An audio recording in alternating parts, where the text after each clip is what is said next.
পল্লীগ্রামের peer এক সুন্দর গরু ছিল। প্রতিদিন সে প্রচুর দুধ দিত, যা পিয়াকে এবং তার পরিবারের জন্য উপার্জনের উৎস হয়ে উঠেছিল। পিয়া খুব যত্ন সহকারে গরুর খাওয়া দাওয়া করত। সকালে ঘাস ও চালের সঙ্গে দুধে পুষ্টিকর খাবার দিত।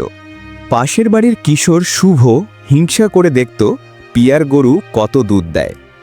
সে চাইত তার নিজের গরু রিয়ার মতো স্বাস্থ্যবান হোক না, বরং হিংসার কারণে পিয়ার গরুকে সমস্যায় ফেলতে চেয়েছিল।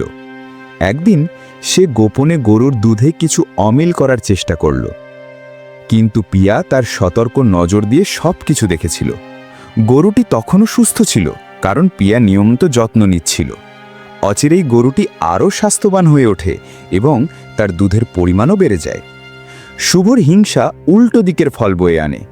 পিয়া হাসি মুখে বলল, যারা অন্যকে কষ্ট দেয় শেষমেশ তার নিজের ক্ষতি হয়। গ্রামের সবাই এই শিক্ষাটি বুঝল। শিক্ষা: অন্যকে কষ্ট দেবার চেষ্টা করলে শেষমেশ নিজের ক্ষতি হয়। সদয় আচরণ ও যত্নে ফল আসে।